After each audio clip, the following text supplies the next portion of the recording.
Aujourd'hui, de nombreuses boulangeries et chaînes de boulangeries se disent artisanales. Mais pour moi, ce n'est pas vraiment de l'artisanat. On ne fait pas de l'artisanat avec des levures industrielles ou des procédés industrialisés comme on a vu dans la vidéo sur Marie Blachère. La levure industrielle a remplacé il y a bien des années notre bon vieux levain, au détriment de la qualité de nos produits. Les variétés de blé ont été ultra modifiées pour répondre aux besoins de l'industrie, toujours au détriment de la qualité. Mais aujourd'hui, ce savoir-faire est de retour. Ayant moi-même travaillé ces dernières années dans des boulangeries qui ont pris le chemin inverse, en France comme à l'étranger, je peux vous dire que c'est un modèle qui fonctionne et qui est même en plein essor. Bonjour, je suis Sébastien, formateur et conseiller pour les boulangeries, spécialisé dans les fermentations au levain et les blés anciens. Aujourd'hui, je vais réagir à une vidéo que j'ai trouvée super intéressante sur le sujet, faite par un créateur qui est passionné et qui m'a inspiré. Je l'ai choisie parce qu'elle montre bien le changement qui s'opère dans notre métier. Alors, on va se retrouver sur YouTube. On produit pour défendre l'agriculture biologique, l'agriculture paysanne et locale. Le but, c'est que les fermes puissent bien vivre de leur travail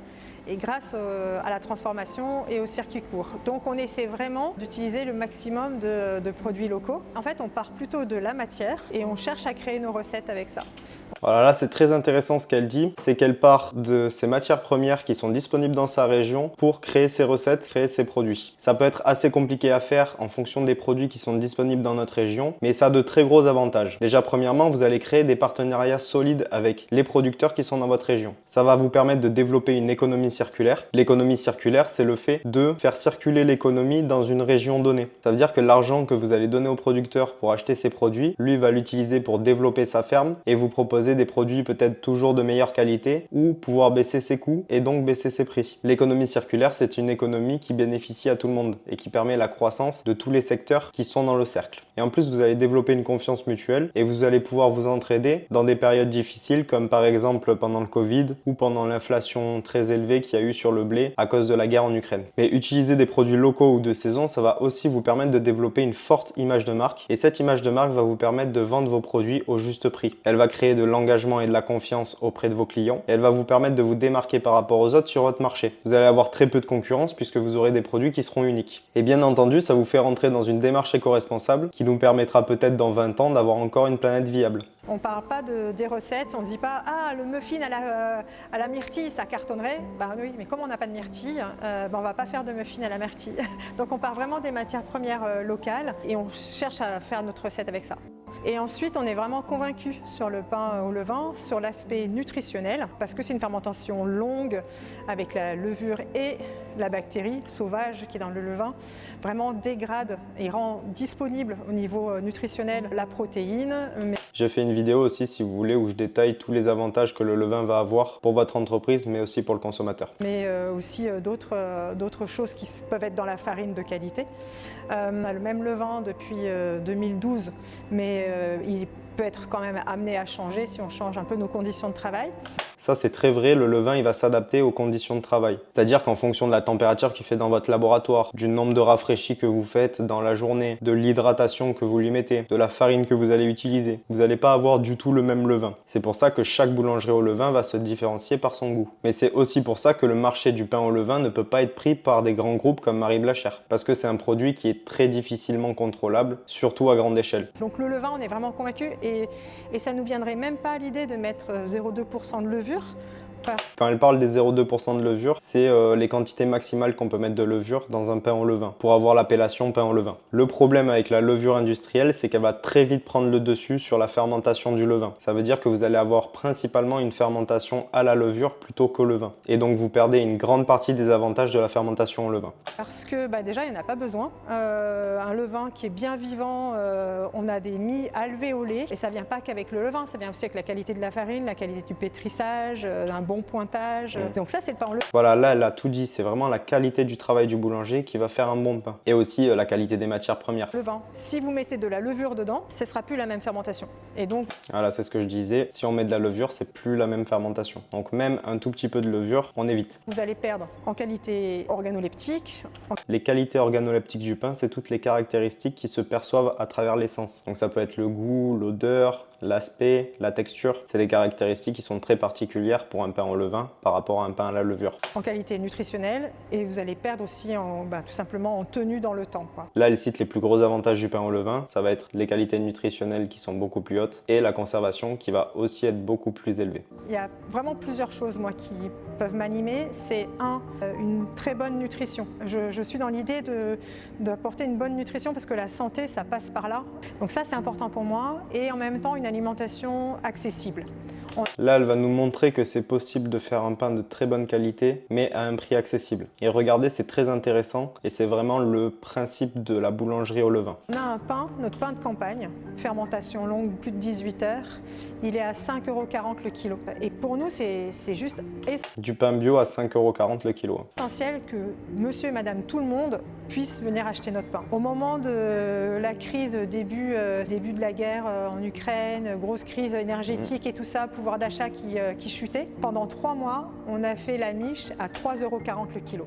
3,40 € le kilo la miche. Vous vous rendez compte que c'est pour du pain bio et des fermentations qui prennent 18 heures. Donc on est vraiment sur des prix qui sont très peu élevés. Mais alors comment ils arrivent à faire des prix aussi bas alors qu'on a une qualité aussi élevée? Ça vient des gros avantages de faire du pain au levain. C'est-à-dire qu'on va vendre souvent en très grosses pièces, à la découpe, vendu au poids, et qu'il y a finalement très peu d'étapes de fabrication dans le pain au levain. Donc le fait de faire des grosses pièces par rapport à faire des baguettes, c'est un gain de temps énorme. Mais en plus, on va avoir très peu d'étapes de fabrication. Là où une baguette, on va la bouler, la faire détendre, puis la façonner. Le pain au levain, on va faire un pétrissage, 2-3 rabats, une division et un façonnage. Et encore qu'il y en a certains qui font juste des rabats et qui font une découpe juste avant de mettre au four. Ça, c'est vraiment ma spécialité. Donc si vous voulez des conseils ou un accompagnement, vous avez un lien dans la description. Mais en gros, voilà comment on fait un pain bio à 3,40 € le kilo. On se fait pas chier, on n'a pas besoin de faire des pesées précises parce qu'on vend au poids. Donc on n'a même pas besoin de balance pratiquement, pas de façonneuse, pas de diviseuse. Au niveau matériel, on a vraiment juste besoin du four et des tours et de quelques bacs pour stocker notre pain, mais c'est tout. Et d'un pétrin, mais encore, il y en a qui font sans pétrin et qui s'en sortent très bien. Je l'ai déjà fait et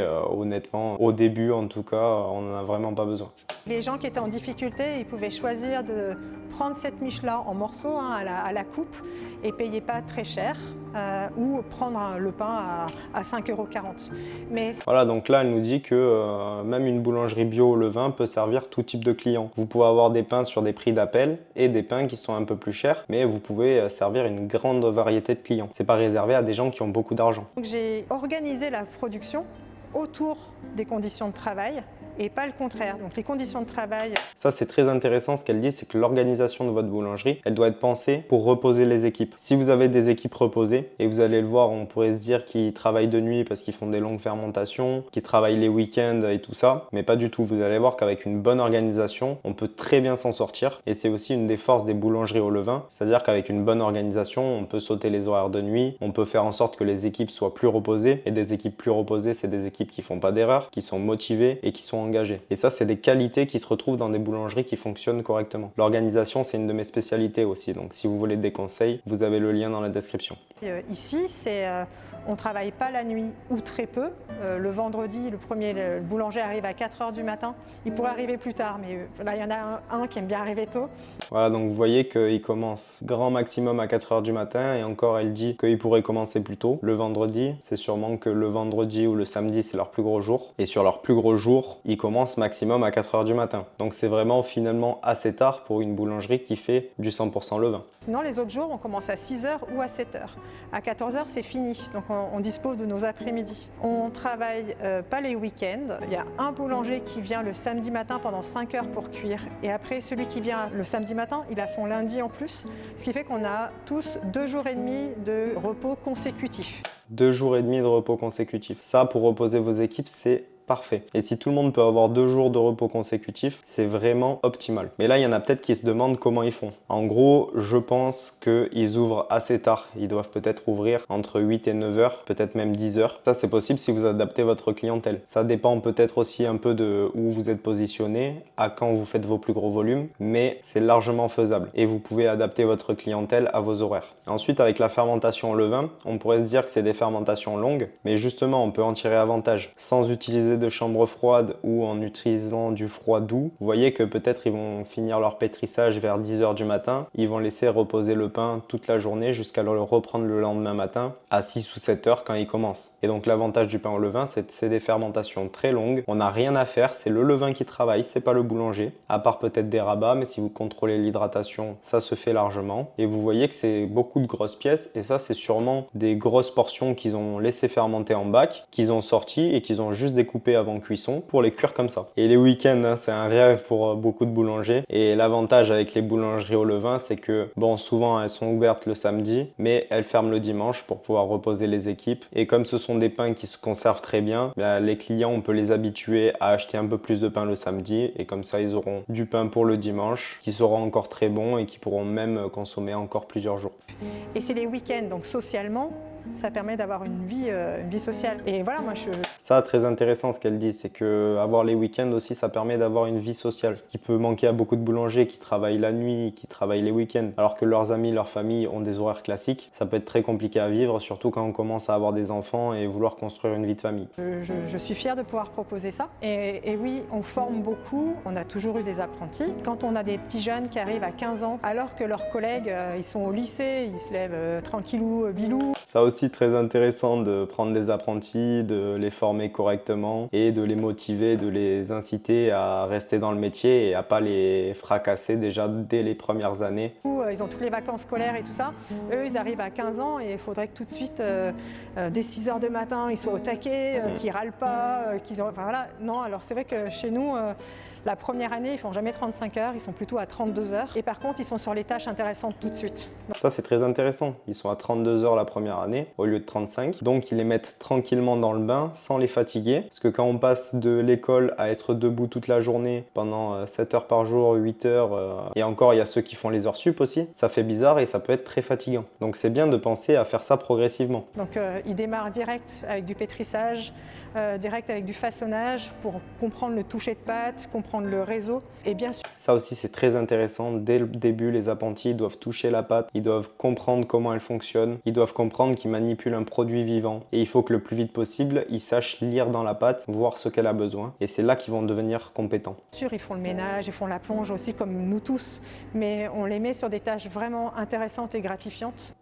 Une autre chose très importante, tout le monde doit faire du ménage. C'est pas aux petits nouveaux ou aux petits apprentis de faire tout le ménage. Il y a beaucoup de boulangeries qui fonctionnent comme ça, mais en faisant ça, vous dégoûtez la personne du métier et vous la faites pas travailler sur ses points faibles. Donc évidemment, on doit faire le ménage, on doit en faire un peu, mais tout le monde doit en faire du ménage. Et quand j'étais responsable de production, c'est moi qui faisais le plus de ménage parce que je voulais que mes équipes, elles pratiquent. Je voulais que mes équipes, elles progressent. Et si je leur avais fait faire tout le ménage, le jour où j'ai été blessé, ils auraient pas pu me remplacer, ils auraient pas eu les compétences pour me remplacer. Donc très important de valoriser vos équipes et de diviser les tâches de ménage. Le ménage, c'est très important et ça doit être fait par tout le monde. Alors le reste, je passe, je vous laisserai aller voir la vidéo pour en savoir plus. Là, on va parler d'une partie fondamentale de la boulangerie artisanale qui est en train de se démocratiser mais que je vois encore très peu dans les boulangeries actuelles. Ce sont les blés anciens. C'est aussi une de mes spécialités, j'en ai travaillé pendant des années et c'est un sujet que je traite dans ma formation sur le pain au levain. Si jamais il y en a que ça intéresse, vous avez un lien dans la description. Sinon, je réalise aussi des prestations de conseil et d'accompagnement si jamais vous voulez une prestation personnalisée.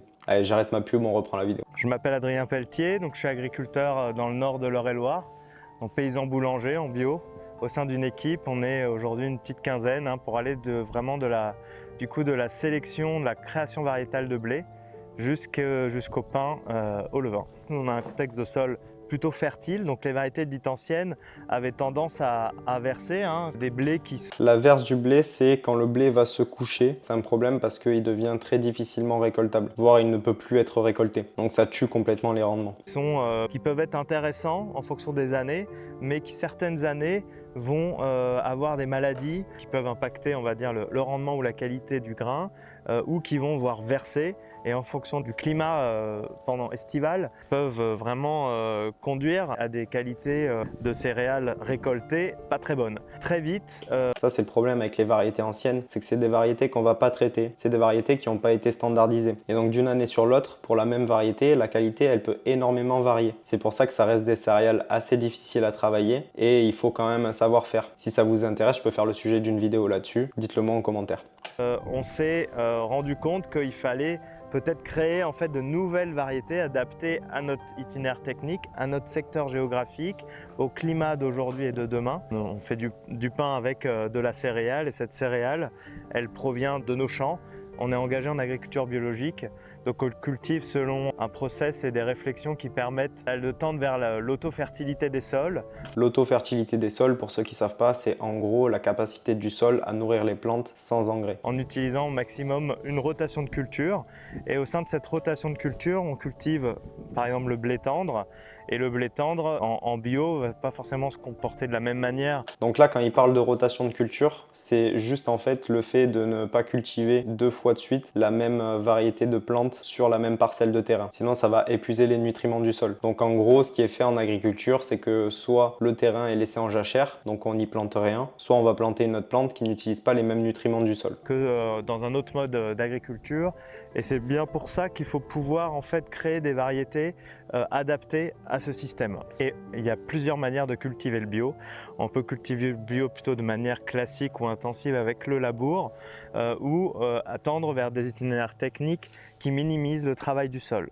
Et donc ce projet de création variétale aujourd'hui qui est 100% en bio, qui est assez unique en France, il est orienté vraiment sur des pratiques agricoles justement qui limitent le travail du sol. Donc le travail du sol, comme il a dit, c'est juste le fait de labourer le sol. C'est une pratique qui est classique en agriculture, mais le problème c'est que ça va tuer une bonne partie de la vie du sol, comme les vers, les insectes. Il y a aussi d'autres problématiques comme la terre qui est mise à nu, mais je ne vais pas vous faire un cours là-dessus. Et en gros, lui, ce qu'il essaye de faire, c'est de ne pas labourer son sol, en laissant tous les organismes vivants créer de la matière organique et faire de l'engrais dans son sol naturellement. Et ça, c'est une manière très écologique, mais encore très compliquée à produire, pas encore très développé. Et c'est bien que des personnes y réfléchissent et travaillent là-dessus. En notion avec des plantes de service et également pour un usage principal en panification au levain. Sans oublier le premier objectif qui est d'avoir un pain d'exception. Et donc c'est bien en fait en tant qu'agriculteur que l'on se pose ces questions-là, que l'on exprime nos besoins.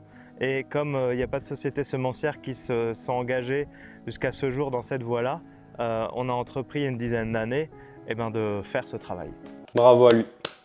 Bravo. On va passer un peu sur la vidéo, n'hésitez pas à aller la voir, elle est très intéressante. Qui empêche le plein développement, le plein essor, de s'engager davantage de manière progressiste dans l'agriculture de demain. Les agriculteurs, ils n'ont pas forcément besoin beaucoup de start-up, même si la robotique peut être intéressant, la génétique peut être intéressant, mais la génétique dans un certain cadre. Les OGM ne sont pas intéressants pour les agriculteurs, ni pour la société. Par contre, des génétiques de sélection biologique seront performantes pour les agriculteurs, mais également pour la qualité nutritionnelle des produits à la fin. Voilà, c'est pour ça qu'il faut travailler avec des paysans engagés et si possible dans sa région. C'est ça qui va leur permettre de développer une façon de travailler plus naturelle et d'arriver à trouver des alternatives à la grande distribution. Et dans les prochaines années, on aura vraiment besoin d'eux pour pouvoir produire du blé en France. Imaginez si on ne peut plus produire de blé en France et qu'on devient dépendant du blé d'Ukraine ou du blé d'Égypte par exemple, les problèmes que ça peut engendrer. On l'a déjà subi avec la guerre en Ukraine et on sait à quel point ça peut faire mal. Voilà, j'en ai fini avec mes explications. N'hésitez pas à aller voir la vidéo, elle est très intéressante et il y a plein de choses que j'ai pas eu le temps d'aborder. Je vous ai mis le lien en description. Pour ceux qui sont intéressés par la production de pain au levain artisanal, j'ai fait toute une formation sur le sujet. Je vous ai mis le lien en description. Si jamais vous voulez ouvrir ou transformer votre boulangerie dans un modèle plus durable en utilisant du bio, des farines sur meule de pierre, des blés anciens ou tout autre sujet, par exemple sur l'organisation, je réalise des prestations de conseil et d'accompagnement personnalisés. Vous avez le lien d'un questionnaire dans la description. Et enfin, merci à tous de m'avoir écouté. N'hésitez pas à liker et à vous abonner si les sujets autour de la boulangerie vous intéressent. Moi, je vous souhaite la santé et le bonheur. Allez, ciao!